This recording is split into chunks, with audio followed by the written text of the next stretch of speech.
नमस्कार दोस्तों, मेरा नाम है वैभव पालीवाल और आज मैं फिर से हमारे यूट्यूब चैनल नरेटर और ट्विटर प्लेटफॉर्म पे आप सभी का हार्दिक स्वागत करता हूं। साथियों, आरएस भर्ती मुख्य परीक्षा की सीरीज में मैनेजमेंट सब्जेक्ट जो हम पढ़ रहे हैं, इसमें हमने पिछला जो वीडियो था उसके अंदर हमने शेयर बाजार को जो है ढंग से जानने का प्रयास किया था। आज का जो हमारा नया टॉपिक है वो हो जाता है मल्टीनेशनल कंपनी, जिन्हें हम जो है बहुराष्ट्रीय कंपनियों के नाम से भी जानते हैं, जिन्हें हम भूमंडलीय उपक्रमों के नाम से भी जानते हैं, जिन्हें हम ग्लोबल एंटरप्राइज भी कहते हैं। आइए हम लोग जान लेते हैं कि मल्टीनेशनल कंपनी जो है वो कौन सी होती हैं। साथियों, ऐसी कंपनियां जो कि बहुत से राष्ट्रों में काम करती हों, बड़ी सिंपल सा डेफिनेशन है। ऐसी कंपनियां जो कि बहुत से राष्ट्रों के अंदर अपनी व्यावसायिक गतिविधियों को जो है वो संपादित करती हैं। व्यावसायिक गतिविधियों के अंदर देखिए कौन कौन सी चीज आ जाती है। एक तो हो जाता है उत्पादन, है ना, वस्तुओं तथा सेवाओं का हम लोग क्या करते हैं, उत्पादन करते हैं। तत्पश्चात उत्पादन जो कर लिया उसको जो है ग्राहकों तक पहुंचाने के लिए हम क्या करते हैं कि विपणन क्रियाओं को जो है वो भी संपादित करते हैं। साथियों, ये जो कंपनियां होती हैं अपने शाखाओं के तंत्रों के माध्यम से, इनकी जो ब्रांचेज होती हैं उनका एक सिस्टम होता है, उस सिस्टम के माध्यम से क्या करती हैं, वैश्विक जो अर्थव्यवस्था होती है, वैश्विक जो बाजार होता है उसके अंदर क्या करती है, अपनी व्यवसायिक गतिविधियों को संपादित करती हैं। ये मुख्यतः जो है दो या दो से अधिक राष्ट्रों के अंदर जो है काम करने वाली कंपनियां होती हैं। दो या दो से अधिक, तो जैसे मान लेते हैं कि मैं ये बोलता हूं कि मान लेते हैं ये जो है पूरी दुनिया है और पूरी दुनिया के अंदर जो है हम लोग ये कुछ एक देश बना लेते हैं। ठीक है, तो जरूरी नहीं है कि ये जो है उत्पादन सभी देशों के अंदर करें। मतलब हो सकता है कि उत्पादन यहां पे करें, ये उत्पादन यहां पे करें, ये उत्पादन यहां पे करें, ये उत्पादन यहां पर करें, लेकिन ये जो है विपणन जो गतिविधियां हैं वो जो है पूरे पूरे वैश्विक स्तर पे जो है वो करती हैं। मतलब मैं ये कहना चाह रहा हूं कि जरूरी नहीं है कि इनका जो प्रोडक्शन का जो प्लांट है वो प्रत्येक देश के अंदर पाया जाए, लेकिन ये जो व्यवसायिक गतिविधियां जो हैं लगभग जो है सभी देशों के अंतर्गत करती हैं, जहां जहां से भी इनको परमिशन अलॉट होती है, जहां जहां भी इनको लगता है कि अपन को यहां से व्यवसाय करना चाहिए। ठीक बात है।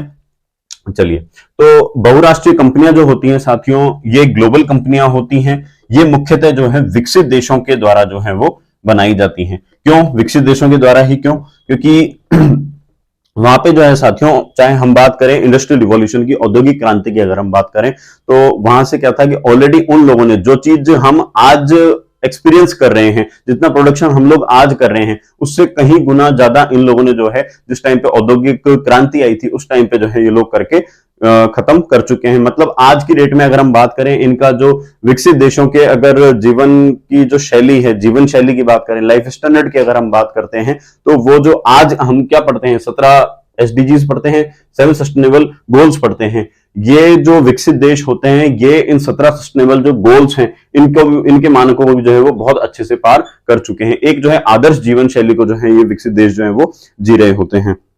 तो इनके पास में ये होता है कि इनको जो टेक्नोलॉजी चाहिए, इनके पास में बेस्ट से बेस्ट टेक्नोलॉजी है, एडवांस तथा मॉडर्न टेक्नोलॉजी है।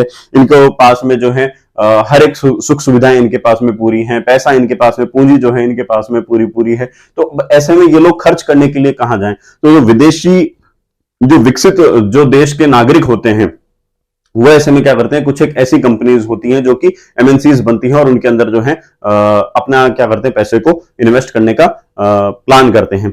ठीक है, क्यों ये उनमें क्यों प्लान करते हैं? तो क्या होता है कि विकसित देशों के अंदर जो है एक एडवर्स पॉलिसी चल रही है। विकसित देशों के अंदर क्या होता है कि अगर हम ग्रोथ रेट की बात करते हैं, कि जो विकास दर है वो साथियों क्या होती है, 1 या 2% के आसपास होती है। कई बार तो वो जो जो ग्रोथ रेट है वो क्या होती है, नेगेटिव में होती है। मतलब ये होता है कि उनके अंदर जो है प्रगति होती नहीं, उनकी जीडीपी जो है कई बार 1 या 2% ही आगे बढ़ती है, जो वो भी जो है क्या हो जाती है, माइनस में आ जाती है, नेगेटिव में आ जाती है। विकसित देशों के अंदर हालात इतने बुरे हैं कि वो लोग अगर बैंक में पैसा जमा करवाने के लिए जाते हैं तो बैंक उनको ब्याज नहीं देता, जबकि पैसे को सुरक्षित रखने के लिए उल्टा उनसे चार्ज करता है। मतलब कि हाँ ठीक है, आपने 1 लाख रुपए जमा करवाए तो 1 लाख रुपए को जैसे मान करके चलते हैं कि उनके अपने पास में, स्वयं के पास में रखने के लिए जो है वो क्या करते हैं, चार्ज करते हैं। मान के चलिए कि जो है जैसे उन्होंने 500 रुपए जो है वो महीने का जो है वो चार्ज कर लिया, तो 12 महीने कितने, 6,000 रुपए, तो वो लोग जो है आपको रखने का पैसा आपके पैसे को जो है वो रखने के लिए, सुरक्षित रखने के लिए जो है आप लोगों से चार्ज कर लेते हैं। तो ऐसे में विकसित देश क्या करते हैं कि जितने विकासशील देश होते हैं उनके अंदर क्या करते हैं, अपने पैसे को निवेश करते हैं। या तो जो है वो क्या करते हैं कि जो घरेलू कंपनियां होती हैं विकासशील देशों की, उनके अंदर अपना पैसा लगाते हैं, जिसको तो हम क्या बोलते हैं, एफडीआई और एफआईआई, है ना। हम विदेशी प्रत्यक्ष निवेश जो अगले वीडियोस में हम पढ़ने वाले हैं, वो हम उन्हीं चीजों के बारे में जो है विस्तार से चर्चा करने वाले हैं कि जो विकसित और विकसित देश जो होते हैं वो किस प्रकार से विकासशील देशों के अंदर अपने पैसे को इन्वेस्ट करते हैं, या कोई विकासशील देश भी जो है उसके अंदर पैसा जो है वो खर्च कर सकता है। अब बात आती है कि उनके पास में जो है अत्यधिक मात्रा में जो है पूंजी होती है, और उनके वहां पे जो ग्रोथ रेट होती है, जो विकास की जो दर होती है, वो भी 1 या 2% होती है। लेकिन लालच हर किसी के मन में होता है, पैसे से पैसा जो है वो हर कोई बनाना चाहता है, इसलिए वो लोग क्या करते हैं कि जो है जितनी भी बहुराष्ट्रीय कंपनियां होती हैं उनके अंदर जो है अपने पैसे को निवेश कर देते हैं। आइए हम लोग जानते हैं कि जो है मल्टीनेशनल जो कंपनीज होती हैं उनके अंदर जो है और कौन कौन सी क्वालिटीज जो है वो पाई जाती हैं। तो साथियों, सबसे पहला जो पॉइंट आ जाता है वो आ जाता है विशाल पूंजीगत संसाधन। मैंने आप लोगों को बताया कि इन लोगों के पास में पैसा ऑलरेडी इतना है कि ये लोग जो है अपने जितना जो बेसिक जीवन निर्वाह की जो प्राथमिक मूलभूत आवश्यकताएं हैं उनकी तो जो है ये लोग बहुत पहले जो है पूर्ति कर चुके हैं। तो जब ये उन सब चीजों की पूर्ति कर चुके हैं तो इनको जो है अपने पैसे को फर्दर आगे निवेश करना है, तो उस निवेश को करने के लिए क्या करते हैं, मल्टीनेशनल कंपनीज को चूज करते हैं। मल्टीनेशनल कंपनीज क्या करते हैं, अपने पैसे को डालते हैं। अब जब विकसित देशों में जो पैसा है वो इन कंपनीज के पास में आता है, तो उन जो पैसा आता है तो उसके माध्यम से क्या बन जाती है, जो पूंजी बन जाती है, तो वो जो पूंजी है उस पूंजी का स्वरूप जो है वो विशाल हो जाता है। उसके बाद में नेक्स्ट चीज आ जाती है अत्याधुनिक एवं उन्नत तकनीकी, मॉडर्न एंड एडवांस टेक्नोलॉजी। साथियों, जहां पैसा होता है वहां पर टेक्नोलॉजी जो है वो अपने आप आ जाती है। टेक्नोलॉजी को खरीदने के लिए आपके पास में पैसा होना चाहिए। नई नई इतनी सुख सुविधाएं बनती चली गई हैं। जैसे मैं एग्जांपल लेना चाहूंगा, यहाँ पे इजराइल एक छोटा सा देश है, लेकिन वहां पे इजराइल में जो आबादी है वो पूरी लगभग जो है यहूदियों की है। और यहूदियों के बारे में ऐसा कहा जाता है कि जो व्यक्ति महीने का 1 करोड़ रुपया भी कमा रहा है, महीने का बोल रहा हूं मैं आपको, वो सबसे गरीब आदमी है। ऐसा बोलते हैं, है ना, ऐसी किंवदंती है, जनश्रुति है कि हाँ मतलब वो जो है सबसे गरीब आदमियों में से माना जाता है। मतलब कि एक सबसे ज्यादा पैसे वाली कम्युनिटी हम कह सकते हैं, ऐसा पैसा सबसे सर्वाधिक पैसा कमाने वाला जो है वो समुदाय होता है। उन लोगों के पास में पैसे की अब देखते हैं तो हम जो कुल मिला के कोई कमी नहीं है। तो उन लोगों ने जो है ऐसी टेक्नोलॉजी को जो है विकसित कर रखा है कि जो है वो समुद्र का जो खारा पानी है उसके माध्यम से जो है उसको अपने जीवन के निर्वाह के लिए भी काम में लेते हैं, ठीक है। साथ ही उसके माध्यम से वो फसलें भी उगाते हैं, और वो उस टेक्नोलॉजी को जो है हमारे भारत जैसे देश जो है वो सीखने के लिए वहां पर जाते भी हैं, वहां पे प्रशिक्षण भी लेकर के आते हैं। तो पैसा होता है तो वो क्या करता है, किसी चीज को, टेक्नोलॉजी को जो है वो अट्रैक्ट करता है। विस्तृत बाजार क्षेत्र, मैंने अभी आपको बताया कि ये जो कंपनियां होती हैं न्यूनतम दो या दो से अधिक देशों के अंदर जो है अपनी व्यापारिक गतिविधियों को जो है वो संपादित करती हैं। अब देश चाहे छोटा सा ही हो, लेकिन अगर उसकी पर कैपिटा इनकम अगर ठीक है, अच्छी है, तो वहां पे क्या हो जाता है, हमें एक विस्तृत बाजार क्षेत्र जो है वो प्राप्त हो जाता है। मैंने भी आप लोगों को बताया कि विकसित देशों से निकलती हैं और कहां पे काम करती हैं, विकासशील देशों के अंदर जो है वो काम करती हैं।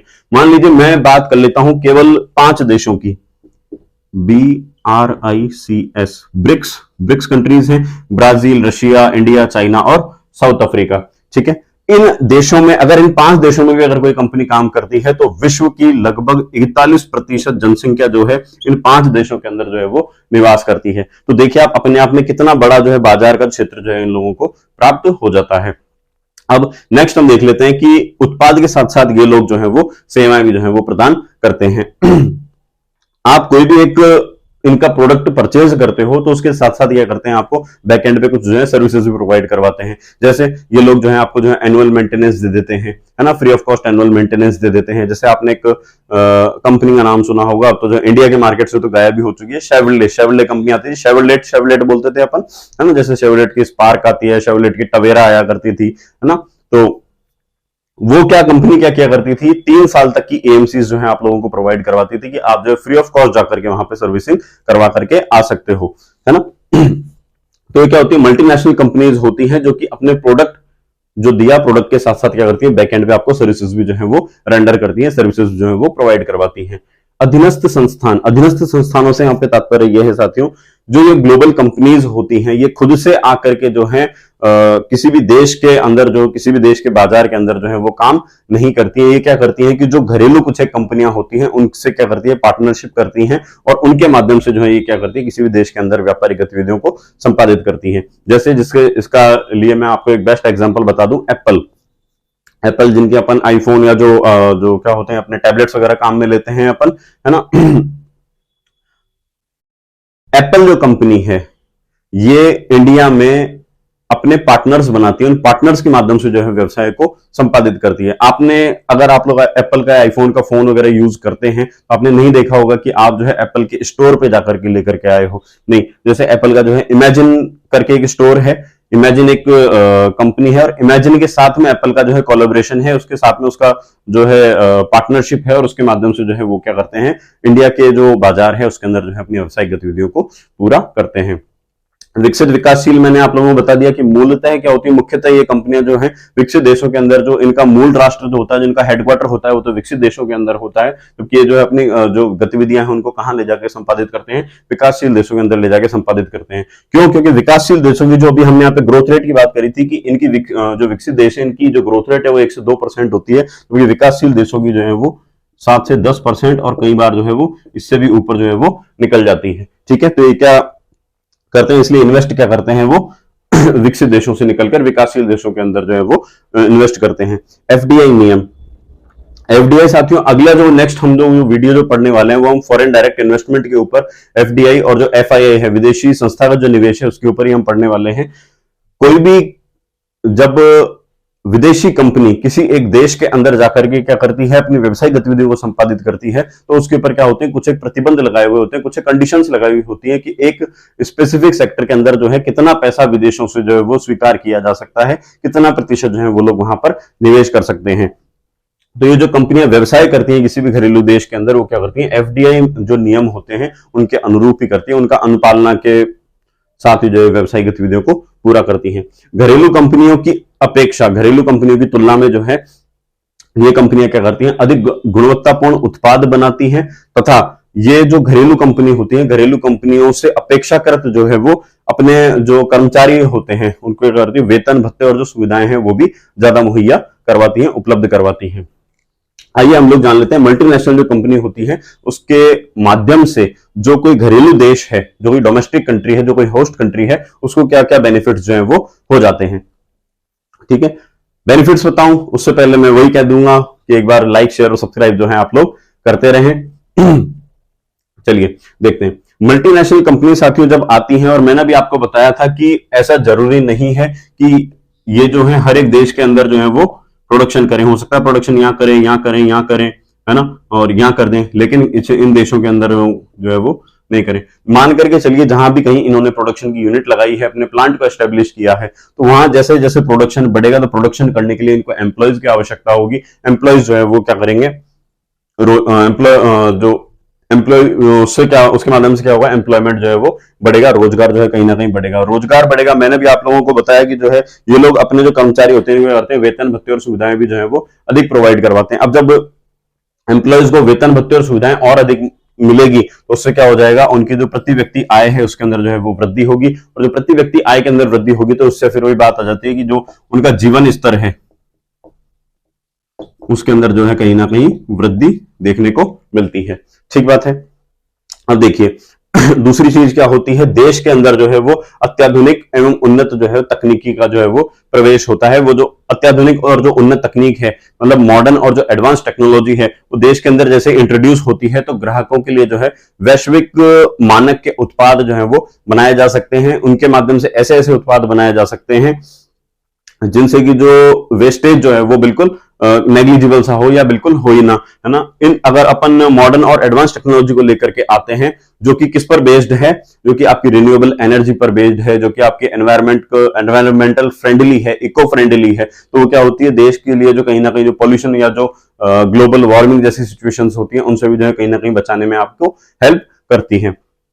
नेक्स्ट देखिए, अब जब ये वाली कंपनीज आती है तो क्या करती है, सरकार को भी टैक्स देंगी तो क्या होता है, उससे टैक्स जो रेवेन्यू है, टैक्स कलेक्शन जो है वो कहीं ना कहीं बढ़ जाता है। आपने देखा होगा कि कंपनियां क्या करती हैं, कल हमने चलो दूसरी सीरीज के अंदर पढ़ा था कि गवर्नमेंट क्या करती है, टैक्स वसूलती है, ठीक है। और गवर्नमेंट क्या करती है, जो डोमेस्टिक कंपनीज हैं, जो भारत की घरेलू डोमेस्टिक कंपनियां हैं, उनसे तो जो है 30% तक जो है वो चार्ज करती हैं प्रॉफिट पे, ठीक है। जो कि भारत की खुद की, भारत के अंदर जिनका हेडक्वार्टर है, वो कंपनीज अगर भारत में काम करती है तो उनसे वार्षिक जो उनका लाभांश होता है उस पर कितना 30% भारत सरकार द्वारा टैक्स लिया जाता है। जबकि कोई फॉरेन कंपनी है तो उससे जो है 40% के आसपास जो है वो टैक्स वसूला जाता है। तो इससे क्या होता है, कहीं ना कहीं सरकार को जो है कर राजस्व में वृद्धि होती है। वो जो बढ़ा हुआ पैसा आया सरकार के पास में, और ज्यादा जो पैसा आया, तो सरकार क्या करती है, उनको जो आधारभूत की जो संरचनाएं हैं उनके विकास के अंदर जो है वो खर्च कर सकती है। पहले 100 रुपए आया करते थे, अब मान कर चलिए 120 रुपए आए हैं, तो 20 रुपए एक्स्ट्रा मिला है,